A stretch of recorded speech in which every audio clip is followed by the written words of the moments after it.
wabarakatuh.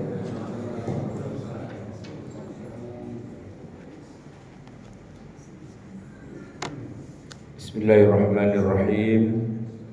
Assalamualaikum warahmatullahi wabarakatuh. Bismillah, alhamdulillah, wassalatu wassalamu ala rasulillah Nabiyyina wa maulana Muhammadin ibni Abdillah wa ala alihi wa sahbihi wa man tabi'ahu wa nasarahu wa wala, amma ba'di. Jamaah hadirin Bapak Ibu yang dirahmati Allah, kajian terkait sirah nabawiyah kita pada malam hari ini masuk pada judul yaitu tentang cobaan dan ujian menentang risalah agama Islam. Jadi ini kita lagi bicara tentang masa awal ketika Nabi SAW itu baru saja menyampaikan dakwah Islam dan beliau menemukan ya ada yang mendukung tapi paling banyaknya justru yang menentang. Nah, para penentangnya sebenarnya bukanlah siapa-siapa, tapi ya masih kaumnya sendiri sih. Maksudnya masih keluarga, masih orang-orang terdekat, ya minimal penduduk Mekah lah begitu. Jadi kita akan pertama menyebutkan para tokohnya dulu ya. Di antaranya ada Abu Lahab, kemudian juga ada Abu Jahal gitu ya. Kemudian juga ada orang-orang yang kemudian siapa saja yang disiksa atau yang dikenai berbagai macam masalah lah begitu ya. Namun jamaah sekalian, ada juga nanti tokoh yang istilahnya apa ya, membela atau ya setidaknya walaupun tidak masuk Islam tapi tidak menentang dalam arti tidak memusuhi begitu ya, ada juga. Tapi sebelum 3 poin itu saya ingin menyampaikan dulu sebuah pertanyaan yang mendasar. Begini, apa sih pasalnya sehingga dakwah Nabi Muhammad itu harus ditentang? Apa yang jadi concern atau apa yang jadi apa ya istilahnya yang merugikan orang-orang Mekah sehingga mereka tuh harus bermusuhan dengan dakwah Nabi Muhammad? Bukankah Nabi Muhammad tuh orang yang mereka beri gelar Al-Amin, orang yang mereka percaya? Bukankah Nabi Muhammad itu masuk dalam kategori orang yang punya darah biru? Beliau orang Quraisy dari Bani Hashim pula, dan beliau adalah cucu dari tokoh besar orang Mekah yang namanya Abdul Muthalib. Jamaah sekalian, kalau orang Mekah semua sepakat Abdul Muthalib itu pahlawan nasional ibaratnya Pak. Karena yang menyelamatkan Mekah dari serbuan tentara bergajah itu adalah Abdul Muthalib. Dan Abdul Muthalib itu adalah kakeknya Nabi. Nah, yang jadi pertanyaan adalah kenapa kok orang yang keturunan baik-baik, kemudian akhlaknya juga mulia, bahkan diberi gelar Al-Amin, bahkan Nabi Muhammad itu bisa menyatukan banyak suku yang bertentangan ketika mereka rebutan pingin merenovasi Ka'bah, kok bisa-bisanya dakwahnya itu dipermasalahkan atau ditentang? Emang ada apa dengan dakwahnya? Apa yang menyebabkan dakwahnya itu kok tidak disukai oleh masyarakat Mekah sampai akhirnya harus ada yang disiksa? Kira-kira gimana tuh Pak? Apa yang jadi poin sebenarnya? Apa yang mereka nggak setujui sebenarnya dari dakwah Nabi Muhammad? Padahal orangnya baik, nggak pernah neko-neko, dan ya istilahnya dia keturunan orang mulia dan sebagainya. Kenapa dakwahnya harus ditentang gitu? Jadi begini Pak jawabannya. Pertama ya, dakwahnya Nabi Muhammad itu adalah dakwah yang kalau orang Mekah bilang tuh bid'ah gitu Pak. Bid'ah. Maksudnya ini sebuah kepercayaan yang aneh. Ya gini, kalau bicara tentang masalah ketuhanan, ya. Kan orang musyrikin itu kan nyembah berhala gitu ya. Itu masih bisa diskusi lah. Masih bisa diskusi. Jadi gini, orang Mekah musyrikin itu Pak, mereka nyembah Allah sebenarnya. Kalau ditanya siapa Tuhan yang menciptakan alam semesta dan sebagainya, jawabannya Allah gitu kan.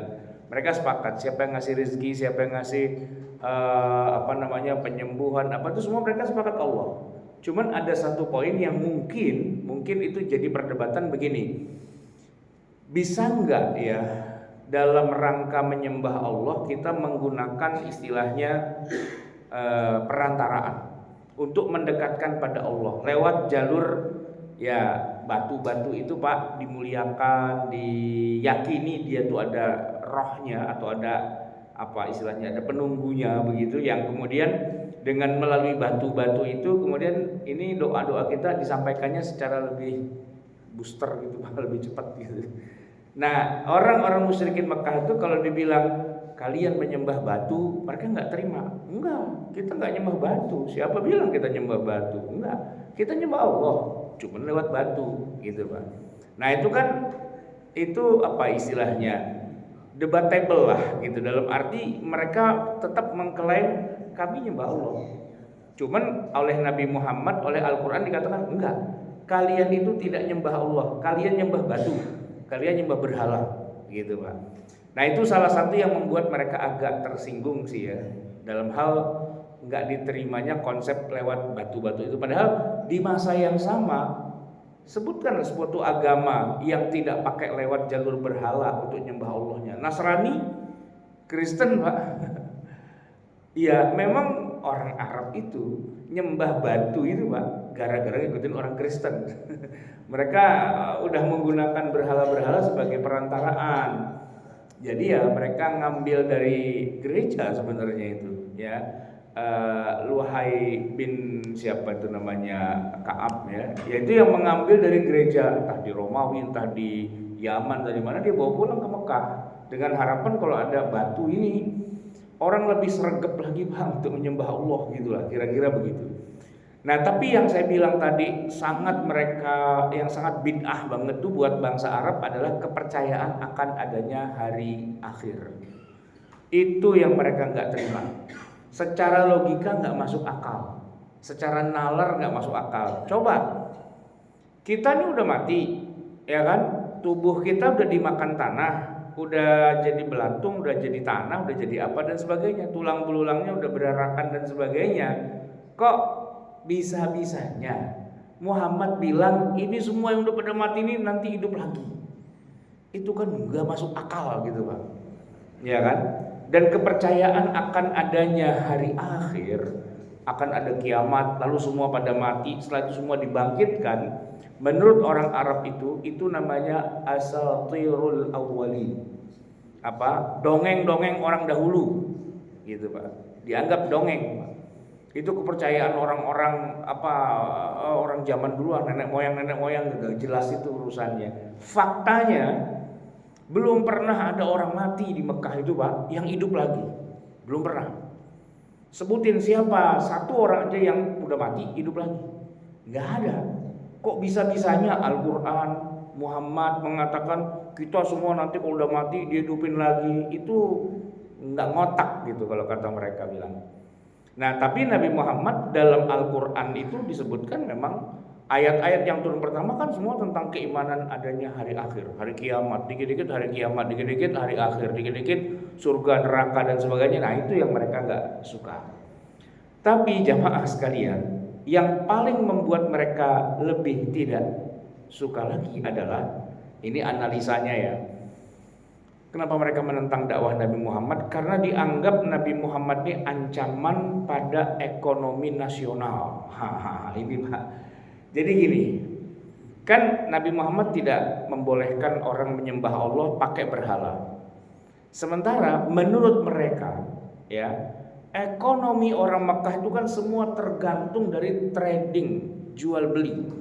Mekah itu Pak punya event tahunan, ada haji gitu ya. Dan di luar itu juga setiap waktu kabilah-kabilah Arab itu pasti datang ke Mekah tujuannya untuk nyembah berhala. Ya nyembah Allah sih, tapi lewat jalur berhala. Dan setiap suku, setiap kabilah dari bangsa Arab yang jumlahnya ada puluhan bahkan ratusan itu, mereka tuh punya titipan berhala di Ka'bah yang setiap tahun akan mereka ziarahi dan setiap tahun akan mereka sembelihkan kurban. Nah, kalau berhala-berhala ini ditiadakan dan Allah bisa disembah dari mana saja, berarti orang nggak akan kesini lagi Muhammad. Gitu. Berarti pasar kita sepi. Berarti jualan kita kagak laku. Ente mau ya pasar kita sepi dan nggak ada bisnis lagi.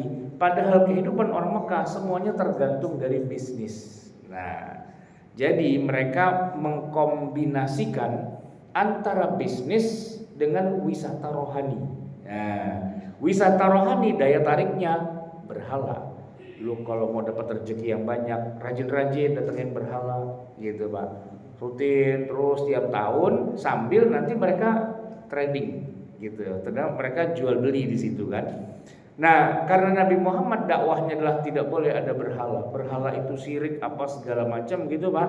Nah, ini ancaman nih. Kalau makin banyak pengikutnya, bisa-bisa bubar nih Mekah ekonominya.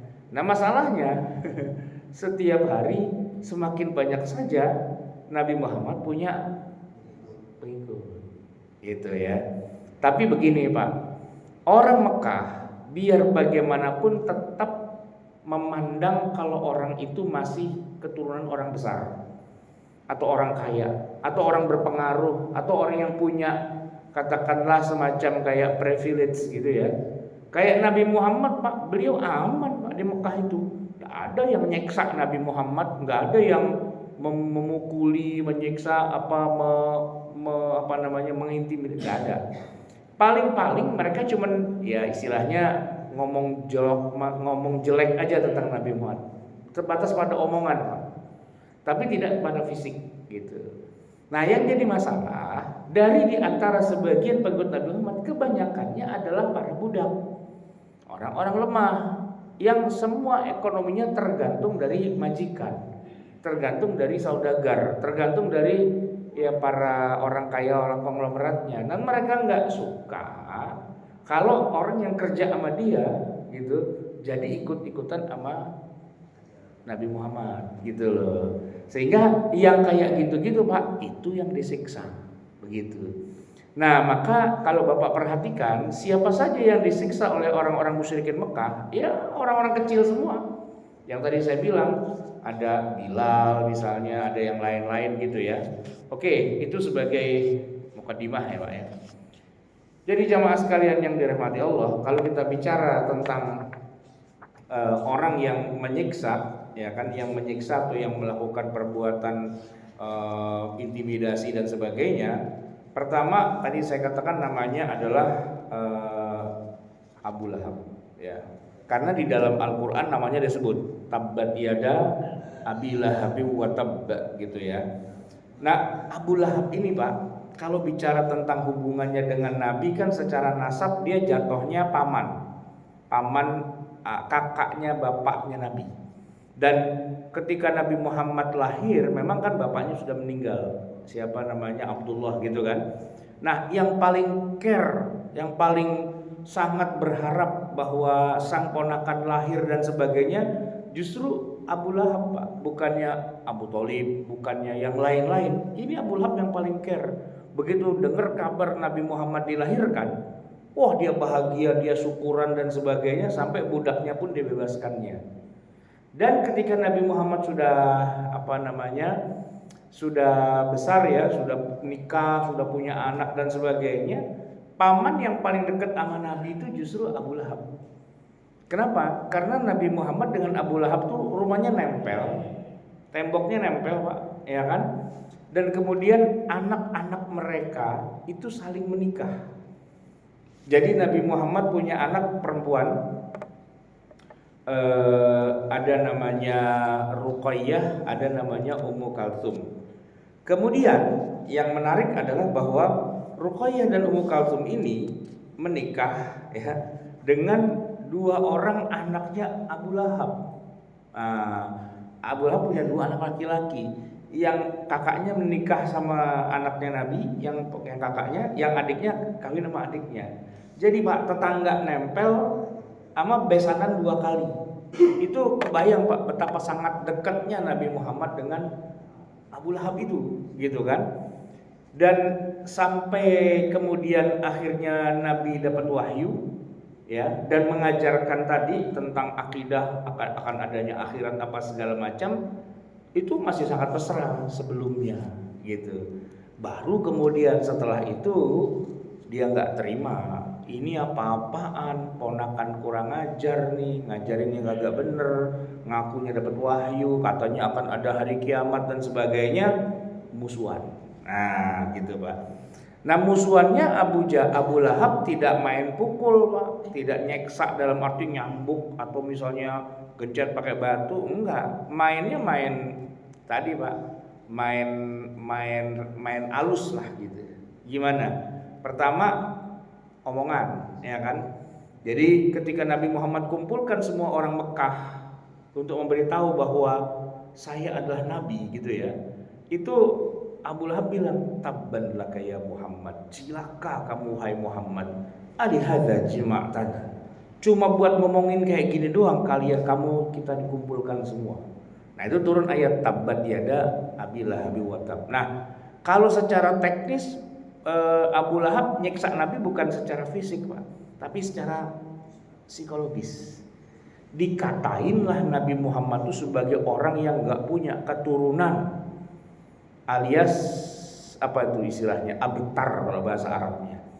Kita nih Pak, orang yang hidup zaman sekarang dikatain begitu mah kita biasa-biasa aja, gak jadi masalah.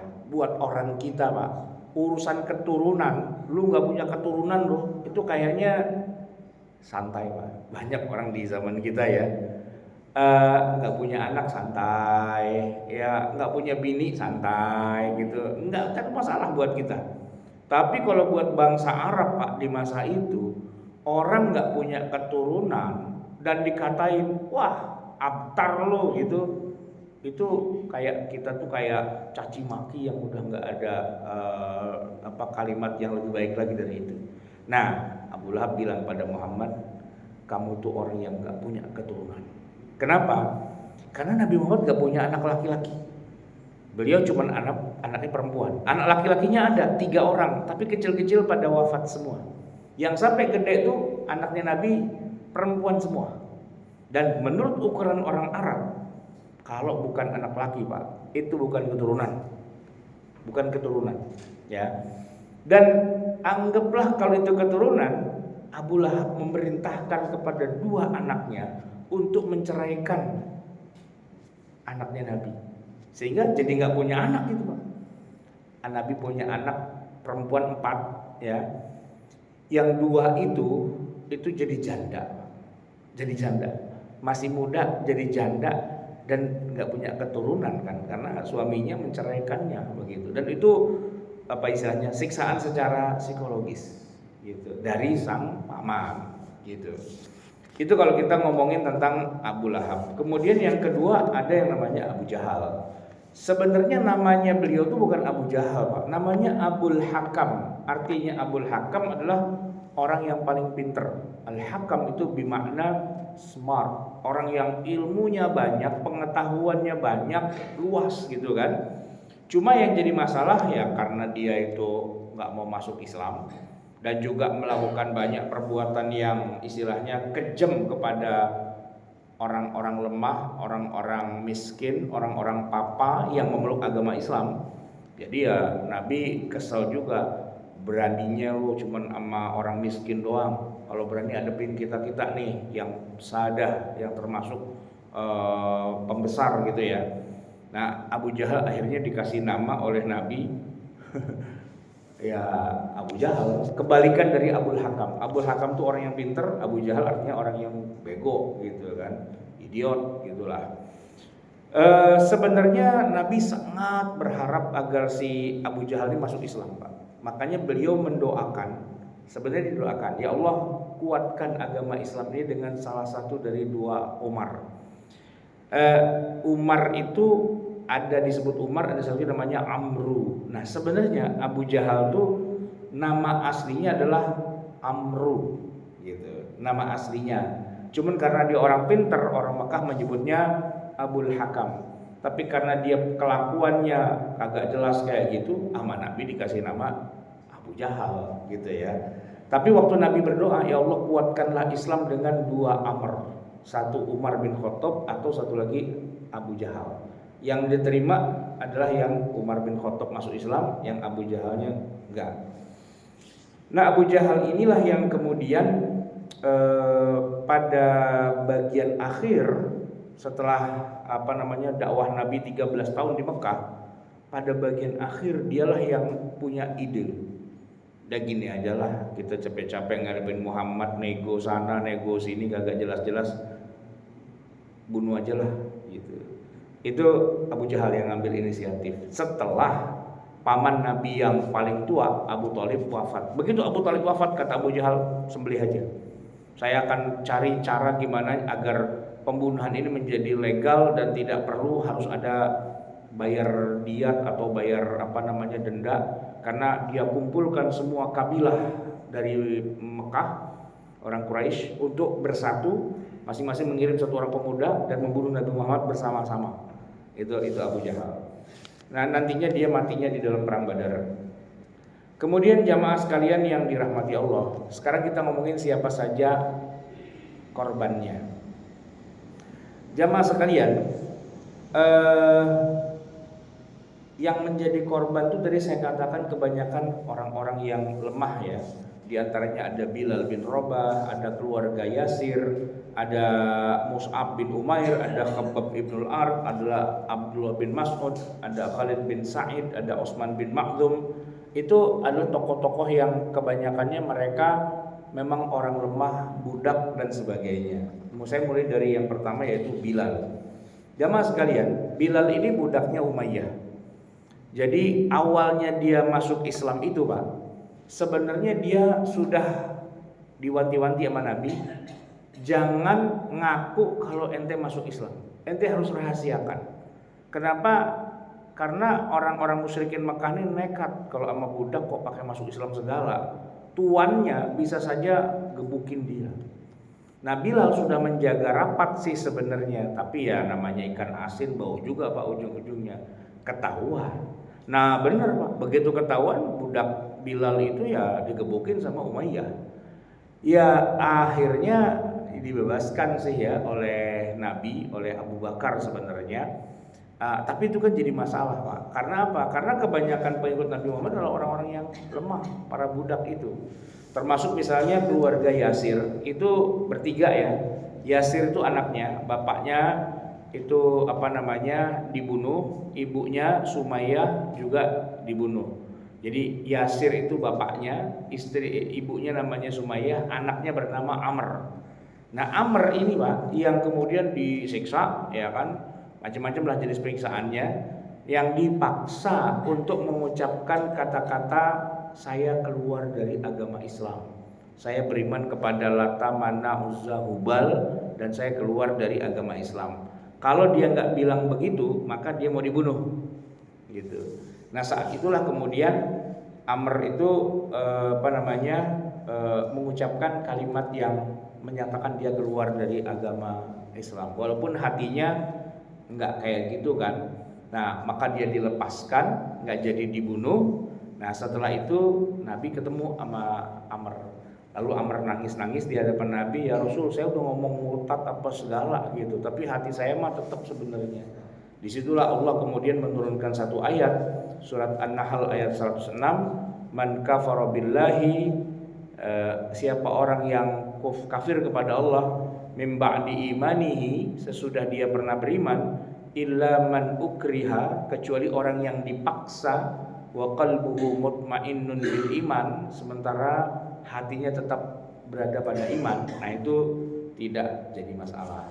Bahkan Nabi mengatakan kepada Amr ya, bahwa bapakmu yang sudah mati, ibumu yang sudah mati disiksa itu tenang aja, mereka sekarang sudah ada di surga, kamu akan nyusul nanti. sabran ala Yasir fa inna mau'idakumul jannah. Tenanglah, sabarlah wahai keluarga Yasir, karena kalian akan kumpul lagi bareng-bareng nanti di sorga. Mau'idnya kalian nanti di sorga. Begitu. Kemudian kita juga mengenal tokoh misalnya kayak Mus'ab bin Umair. Ya, ini anak orang kaya, Pak. Ya, dia anak orang kaya, cuman yang jadi masalah, yang nyeksa dia orang tuanya. Orang tuanya kafir, dianya masuk Islam, ya kan? Walaupun dia orang kaya dan sebagainya, berkecukupan gitu ya, anak muda Mekah lah yang sangat dimanjakan oleh orang tuanya itu, tapi begitu dia masuk Islam, ya ketahuan sama bapaknya ibunya, dicabut semuanya itu, Pak. Semua fasilitas untuknya dicabut dan kemudian Mus'ab dipenjara oleh keluarganya sendiri. Bahkan kemudian setelah dia bisa melarikan diri bebas gitu, dia ikut hijrah juga ke Habasyah, ke negara yang memang oleh Nabi disuruhlah kalian pada lari aja ke sana. Ada juga Khabbab ibnul Arat, seorang sahabat yang tubuhnya itu dipenuhi dengan keberkahan karena telah mengalami berbagai macam ujian dan penderitaan. Jadi tubuhnya itu habis, Pak, hancur babak belur karena memang dia diseksa gitu ya, di bawah terik sinar matahari, dicambuk, ya kan, dipukulin, digebukin dan sebagainya, dan diseret-seret di atas timbunan bara api yang menyala sampai lemak dan darahnya itu mengalir dari punggungnya yang memadamkan apinya itu. Nah, ada lagi Abdullah bin Mas'ud, juga orang lemah juga, Pak. Dia baca Quran di depan Ka'bah dan digebukin orang sampai mukanya benjol-benjol semua, hancur gitu ya. Surat bacanya surat Ar-Rahman gitu kan. Oleh orang musyrikin ya digebukin, Pak, rame-rame itu ya kan. Nah, ya begitulah. Jadi orang kalau di masa Nabi itu ikut Nabi, ya masuk Islam maksudnya, tapi kemudian dia nggak punya backingan, nah habislah dia. Atau mungkin dia punya backingan tapi backingannya nggak mau belain dia, repot kayak Mus'ab bin Umair itu. Nah, jamaah sekalian yang dirahmati Allah, tetapi bersamaan dengan itu juga ada tokoh-tokoh yang jadi backingnya tadi itu, Pak. Mereka jadi pembela. Ya, di antaranya tadi yang saya sebutkan, misalnya ada paman Nabi yang bernama Abu Thalib. Abu Thalib itu tidak masuk Islam. Dia juga tidak menerima konsep yang dibawa oleh Nabi Muhammad. Tapi ya nggak usah pakai begitu juga gitu. Jadi saya nggak suka dengan apa yang didakwahi oleh Nabi Muhammad itu. Nggak suka lah dengan konsep agamanya. Tapi bukan berarti kita harus gebuk-gebukan. Bukan berarti kita harus zolim kepada orang itu. Biarin aja gitu. Itu prinsipnya Abu Thalib. Jadi memang Mekah itu terpecah dua, Pak, dengan dakwahnya Nabi Muhammad. Ada yang masuk Islam, ada yang tidak masuk Islam. Nah, yang tidak masuk Islam pecah dua lagi. Ada yang memusuhi secara fisik gitu kan, dan ada yang bilang itu urusan dia. Yang penting hubungan kita baik, dakwah bisnis jalan terus dan sebagainya, bahwa dia nggak mau nyembah berhala itu urusan dia. Itu hak asasi lah gitu kira-kira. Nah, Abu Thalib itu termasuk yang ini, Pak, yang tidak masuk Islam, tapi nggak usah musuhan juga, ya kan? Kebetulan secara usia dia itu yang paling senior, yang paling dihormati. Paman-paman Nabi semua tuh yang lain adalah adeknya dia. Ya, si Abu Lahab tuh adeknya, Hamzah tuh adeknya, Al-Abbas itu adeknya, itu semua adeknya. Jadi kalau ngomong paman yang paling tua, yang paling senior, Abu Thalib. Nah, Abu Thalib kafir sih sebenarnya, Pak. Cuman dia punya prinsip, ya nggak usah pakai gebuk-gebukan juga, kan kita masih saudara, masih keluarga dan sebagainya. Nggak suka aja, ngomong apalah terserah situ, tapi nggak usah main fisik gitu. Selama masih ada Abu Thalib, tidak ada orang yang berani untuk mengintimidasi Nabi Muhammad SAW. Masalahnya, Pak, setelah 10 tahun kemudian, nah Abu Thalib meninggal. Itu masalahnya, Pak. Ya, tumben biasanya nggak meninggal, hari itu dia meninggal. Nah, ini jadi masalah nih, Pak nih. Jadi masalah, ya kan? Kenapa? Karena paman-paman yang di bawahnya, kayak Abu Lahab, ya kan? Dia kan paman harusnya melindungi. Orang-orang nanya gini, gimana Abu Lahab, Muhammad boleh nggak kita gebukin? lu atur aja dah situ, terserah. Saya sebagai paman mah kagak mau ngelindungin apa segala macam, memang gua nggak demen sama dia gitu. Beda sama Abu Thalib. Kalau Abu Thalib, awas lu ya, jangan ada yang ngotak-atik gitu. Saya nggak setuju sama Muhammad, tapi nggak semain kasar begitu, gitu kan. Nah begitu Abu Thalibnya wafat, habis lah, ya kan. Nah Abu Jahal kemudian mendapat lampu hijau dari pamannya Nabi Abu Lahab. Ya kata Abu Jahal, ya udah kalau gitu kita eksekusi aja malam ini. Gimana caranya? Kumpulin semua pemuda yang mewakili dari kabilahnya masing-masing, malam nanti habisin Muhammad gitu, kita bunuh gitu.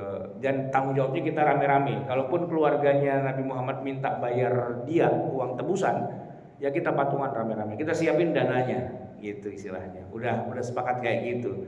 Nah itulah yang kemudian akhirnya membuat Nabi harus angkat kaki dari kota Mekah. Gara-garanya Abu Thalib yang pasang badan udah meninggal. Nah, selama masih ada Abu Thalib masih aman Pak, ya kan. Nah satu lagi paman Nabi juga yang nah ini menarik Pak.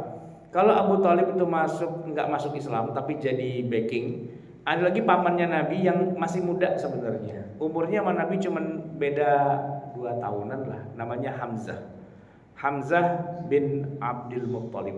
Abdul Muttalib itu kakeknya Nabi, ya kan. Anak pertamanya Abu Thalib, di bawahnya ada Abu Lahab bla bla bla bla. Nah ada Hamzah, masih muda sih Pak. Nah kalau Hamzah sih secara pribadi dia masuk Islam dan dia bisa membela dirinya. Kagak ada yang berani ngelawan Hamzah Pak. Cuman, nah itu dia Pak. Kalau ngebackingin Nabi nggak bisa, gitu. Kenapa? Karena usianya masih sepantaran. Jadi orang nggak berani ngapain Hamzah. Tapi Hamzah juga nggak bisa ngebackingin orang-orang. Makanya kalau buat pribadi Hamzah tuh aman, nggak ada yang berani mau macam-macam sama Hamzah. Tapi oleh Nabi diperintahkan Hamzah, ente berangkat duluan aja dah sana ke Madinah, biar urusan Mekah saya aja. Nah Hamzah itu termasuk orang yang hijrah pertama gitu Pak. Dan memang Hamzah tidak bisa melindungi banyak-banyak orang karena dia masih muda. Pengaruhnya belum terlalu besar di kalangan orang-orang musyrikin Mekah. Hamzah, siapa dia? Anak kemarin sore gitu. Cuman kalau ngapa-ngapain Hamzah nggak berani karena Hamzah juga jagoan gitu ya. Jadi kalau sebagai ya pelindung untuk dirinya sendiri masih bisa lah. Tapi kalau melindungi yang lain belum punya pengaruh yang sehebat kayak Abu Thalib itu. Nah Hamzah itu Pak masuk Islam gitu ya. Ya lumayan lah, nambah-nambahin orang penting yang masuk Islam ketimbang isinya para budak semua gitu. Adalah orang yang rada pejabat dikit gitu ya, yang rada orang kaya dan orang terpandang gitu, walaupun usianya masih belum terlalu senior gitu. Begitu juga ketika Umar bin Khattab masuk Islam, itu juga menarik Pak. Kenapa? Untuk melindungi dirinya, Umar bin Khattab aman lah gitu. Walaupun tadinya dia adalah musuhnya Nabi sebenarnya kan, dia pengen bunuh Nabi pada dasarnya. Jadi di antara semua orang musyrikin Mekah di zaman itu yang berani mau membunuh Nabi Muhammad cuma satu Pak, Umar. Yang lain nggak ada yang berani. Orang masih ada Abu Thalib, siapa yang berani bunuh Nabi Muhammad? Nggak ada. Abu Jahal saja punya ide bunuh Nabi Muhammad ketika Abu Thalib udah meninggal, baru dia berani. Sementara Abu Thalib masih ada, kok ada anak muda di Mekah yang gagah berani, jago berantem, preman pasar gitu Pak, yang bawa pedang, dia bilang kasih unjuk rumahnya Muhammad di mana, mau saya sembelih dia sekarang. Itu cuma Umar doang Pak. Nah kegalakannya Umar itu menggetarkan juga, orang pada takut sama Umar ya kan. Sampai akhirnya Umar ketemu pintunya rumah Nabi, Nabi lagi di dalam, gedor-gedor pakai gagangnya pedang, blok, Muhammad keluar, blok gitu kan. Orang semua pada takut. Saat itu ada Hamzah. Kata Hamzah, intip, siapa itu? Intip kan, Umar mau bunuh kita. Rasul masuk, biar saya ngadepin. Begitu dia buka, mau apa Umar? Gitu kan. Umar lihat kaget, Hamzah. Enggak bang, sorry bang, gitu. Karena lebih senioran Hamzah daripada Umar. Jadi Hamzah tuh kira-kira 2 tahun di atas Nabi, Umar tuh kira-kira 2 tahun di bawah Nabi. Ini secara umur-umuran Pak, Hamzah lebih senior. Gitu. Mau apa? Gitu. Enggak bang, saya mau masuk Islam bang. Hah? Masuk Islam? Bukannya lo tadi gedor-gedor? Iya sih, saya saking semangatnya pengen masuk Islam. tadi emang saya pengen bunuh Nabi, cuman di tengah jalan ada yang bilang, lo bunuh Nabi barangan lo, no adek lo masuk Islam, lo urusin dulu adek lo no. Umar punya adek namanya Fatimah gitu, terus kata Umar, adek saya masuk Islam, yang benar, iya mau sama paranin, kan adeknya sendiri, dia nggak akan mungkin bunuh. Nah adeknya buka pintu, lagi pegang Quran, ya kan? Kata Umar, apaan itu? Ini ayat Al-Quran. Coba sini saya baca. Nggak boleh. Kamu najis belum mandi janabah. Kagak boleh. Gitu. Nah, terus akhirnya dia mandi dan sebagainya. Terus dibaca. Nah, itu Pak, dia baca ayat Quran itu. Ting, gitu langsung. Umar tuh dapat hidayah, gitu kan? Ya kan? Toha. Ma anzalna ilaikal Qur'an litashqa, dan seterusnya tuh Pak. Langsung Pak, Umar langsung duduk terdiam bengong lama sampai akhirnya dia bilang, emang bener nih Nabi, emang bener nih Rasul. Ya udah, saya tetap akan ke rumahnya Nabi Muhammad, tapi bukan mau penggal kepalanya, mau baca 2 kalimat syahadat. Nah, datanglah ke rumah Nabi yang tadi dia hadapin sama Hamzah. Kata Hamzah, mau apa lo? Enggak bang, masuk Islam bang. Bukannya mau penggal kepala Nabi, itu tadi bang, sekarang mas saya udah tobat gitu. Jadi membaca syahadat, iya, mana Nabi Muhammad ada masuk dalam baca syahadat Pak, gitu. Jadi tuh di situ ada 2 jagoan lah ya, ada Hamzah dan ada Umar. Agak lumayan Pak, agak lumayan. Jadi kalau untuk yang cere-cere itu kata Nabi, lu lindungin dia itu kalau ada Umar pada takut gitu. Cuman ya pengaruhnya nggak seperti yang kelasnya Abu Thalib. Makanya ketika Abu Thalib wafat, ada Hamzah, ada Umar kagak ngaruh Pak. Orang tetap berani membunuh Nabi Muhammad. Kenapa? Ya karena kualitas atau katakanlah levelnya 2 orang ini belum seperti kayak Abu Thalib itu, gitu ya. Bahkan oleh Nabi mereka berdua malah disuruh berangkat hijrah duluan, kita sana. Saya mah urusan sama masyarakat, saya masih punya urusan mau balikin harta-harta mereka.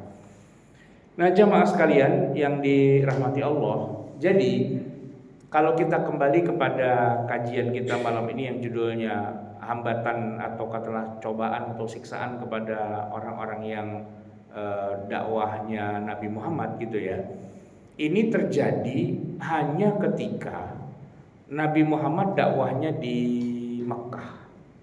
Sedangkan ketika Nabi sudah hijrah ke Madinah, orang-orang kafirnya yaitu orang Yahudi itu tidak punya masalah dengan dakwahnya Nabi Muhammad. Gak punya masalah sama sekali karena prinsip dasar fundamental akidahnya itu sama Pak.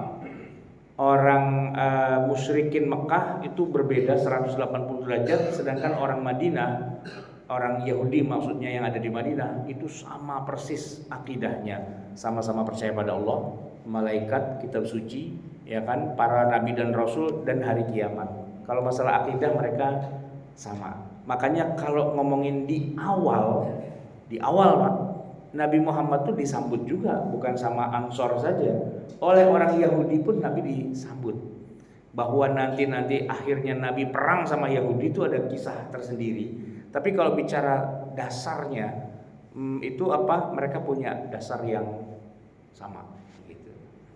Udah menjelang azan Isya ya. Jadi kita dengarkan dulu azan Isya.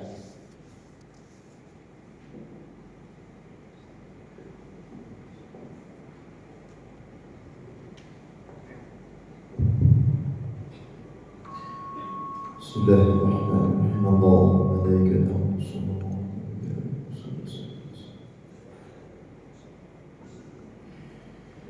Allahu Akbar. Allahu Akbar.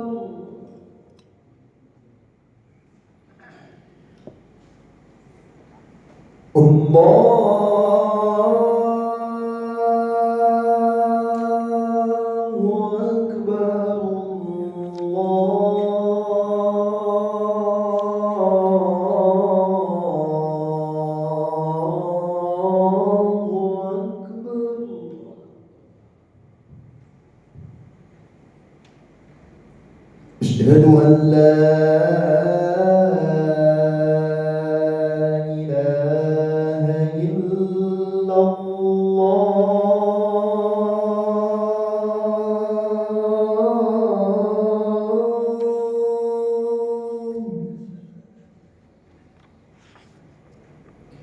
أشهد أن لا إله إلا الله.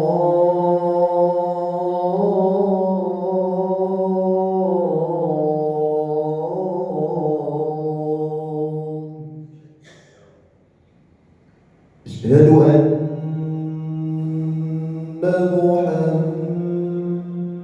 محمدا رسول الله.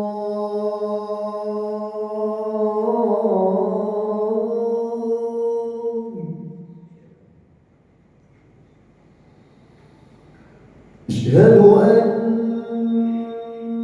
محمدا رسول الله.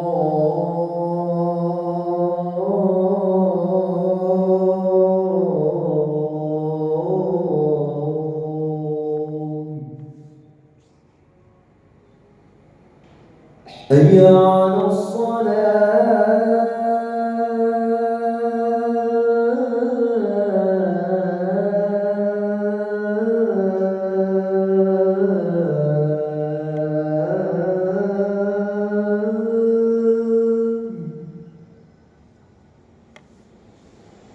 حي على الصلاة.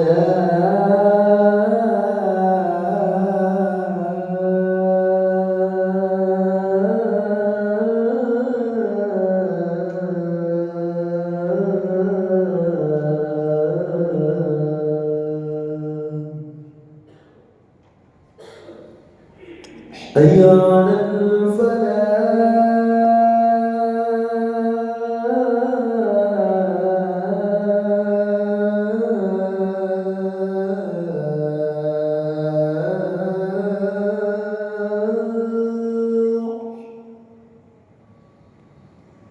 حي على الفلاح.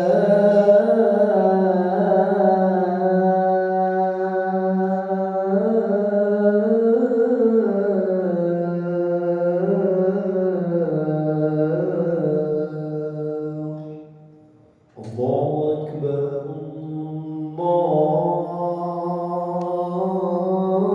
الله أكبر.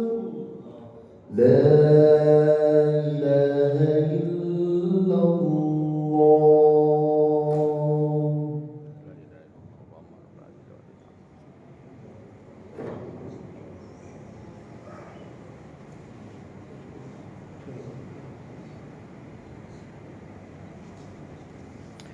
Baik jemaah sekalian, kita masih punya waktu kira-kira 10 menit sebelum kita masuk waktu iqamah.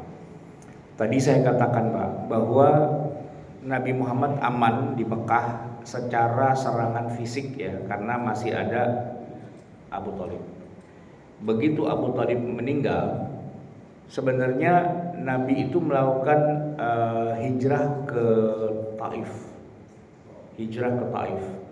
Nah, justru yang menarik adalah ketika Nabi hijrah ke Taif, disitulah Nabi mendapatkan siksaan secara fisik.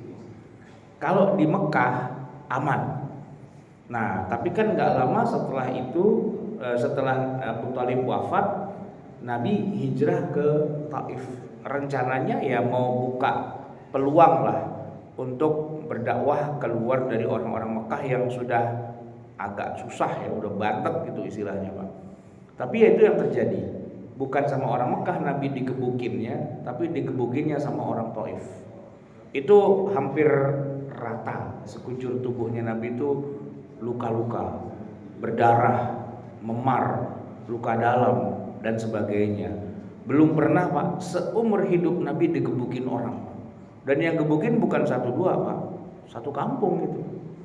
Jadi kalau Nabi tidak menyelamatkan diri, atau dalam bahasa lain diselamatkan, itu mungkin Nabi wafat kemungkinannya gitu. Tapi memang Nabi menyelamatkan diri, masuk ke kebun anggur, dan kebetulan di situ ada yang jaga, yang jaganya ikut bantuin.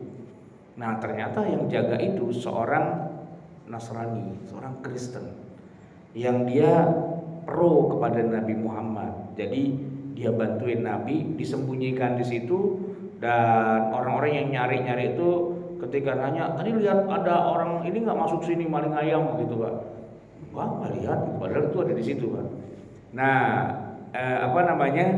disitulah Nabi ternyata juga kesakitan dan merintih juga Pak, dan angkat tangan berdoa yang oleh para malaikat ditafsirkan, oh berarti kita harus turun sekarang. Kenapa?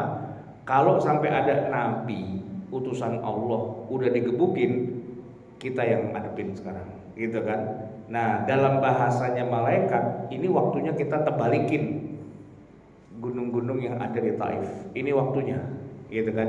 Sebagaimana pekerjaan para malaikat itu khusus ya, semua nabi dan rasul itu Pak, kalau udah pencet tombol panik, udah ambil alih sama malaikat, negerinya dihancurkan apa segala macam, udah kayak gitulah gitu ya, entah itu banjir, entah itu apa gitu. Nah tapi ini malaikat pada kaget.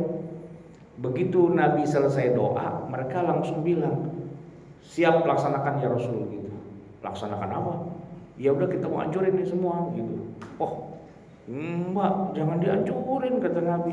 Lah tadi kan Anda sudah berdoa nangis-nangis kayak gitu. Ya itu kan saya nangis doang, nggak pakai minta dihancurin, nggak pakai hancur-hancuran gitu.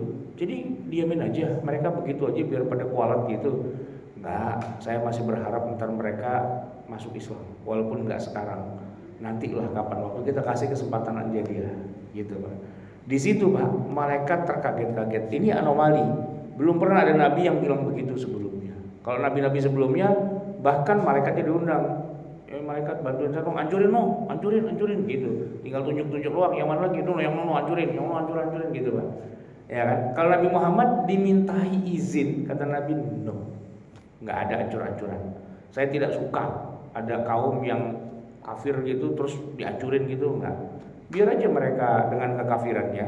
Bahwa saya babak belur kayak gini tuh urusan saya sendiri, kalian gak usah ikut campur gitu Pak. Jadi ya kayak Nabi itu kayak nggak butuh gitu malaikat itu, ya kan? Kenapa? Karena misinya itu bukan ngancurin suatu kaum, ya kan? Misi Nabi Muhammad itu kan rahmatan lil alamin. Jadi Nabi nggak suka kalau dakwahnya Nabi kepada satu kaum ditentang, orangnya memusuhi dan apa gitu terus kesel hancurin gitu. Enggak. Jangan samakan saya dengan nabi-nabi yang lain gitu kan. Ini agama akhir zaman, ya kan, rahmatan lil alamin. Kalaupun dia nggak mau masuk Islam sekarang, saya tungguin. Tapi itu benar Pak. Perkataan Nabi yang mengatakan saya tungguin 10 tahun kemudian, itu orang Taif Pak, yang dulunya masih kecil-kecil, masih al-asu yang masih pada remaja, yang pada ngelemparin Nabi itu Pak, udah gede Pak. 10 tahun kemudian pada sadar, datang ke Madinah, mereka berbondong-bondong antri mau baca syahadat. Dan itu ada direkam dalam Al-Quran.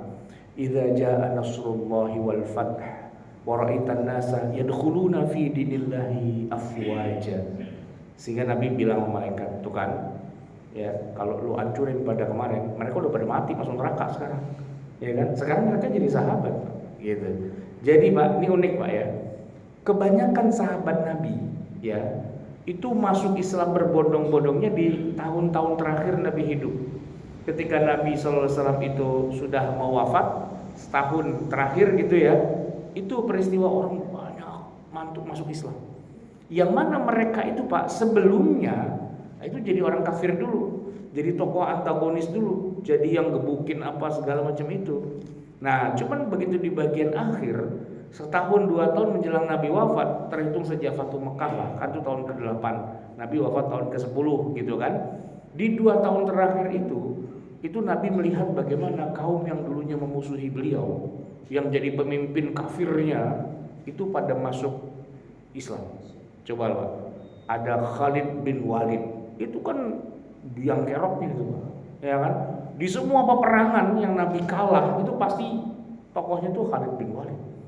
Tapi Pak, dia masuk Islam. Wah kacau tuh Pak. Begitu terjadi Fathu Mekah, biang paling tingginya Pak, biang keroknya banget tuh Abu Sufyan masuk Islam gitu. Nah kalau udah Khalid bin Walid masuk Islam, Abu Sufyan masuk Islam, orang kafir mau ngapain lagi? Dekingan mereka paling tinggi itu ya di Abu Sufyan itu. Begitu Abu Sufyan masuk Islam waktu Fathu Mekah, ya kita kita mau belain siapa? Akhirnya semua masuk Islam, gitu kan? Jadi Pak, kalau cerita tentang misalnya Nabi Daud tuh tokoh besar, ya kan? Seorang nabi yang bisa mengalahkan lawannya, Jalut Pak dilemparin pakai batu kena matanya mati gitu Pak, ya kan? Nabi Muhammad tuh enggak. Musuhnya enggak ada yang mati Pak. Musuhnya semua tobat dan masuk Islam.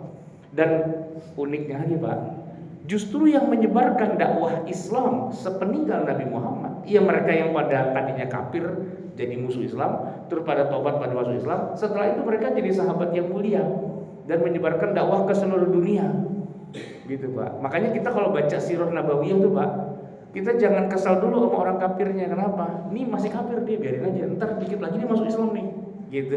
Pada session yang keberapa ntar dia masuk Islam dan jadi ulama, jadi yang menyebarkan agama Islam, jadi orang soleh, dan jadi sahabiyun jalil yang kalau kita sebut namanya Pak, harus pakai radhiyallahu anhu. Khalid bin Walid radhiyallahu anhu.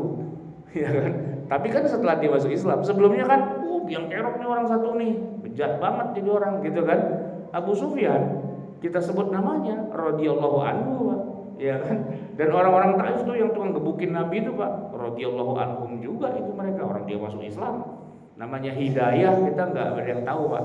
Maka dalam sirah nabawiyah, sebenci-bencinya kita sama tokoh kafirnya, tokoh antagonisnya, ingat ya, nanti akhirnya dia pada masuk Islam. Nah kalau dia udah masuk Islam, ya kita mau ngapain lagi? Ya sudah, selesai gitu akhirnya. Baik jamaah sekalian yang dirahmati Allah, semoga bermanfaat. Hadanallahu wa iyyakum ajmain wal afu minkum. Wassalamualaikum warahmatullahi wabarakatuh.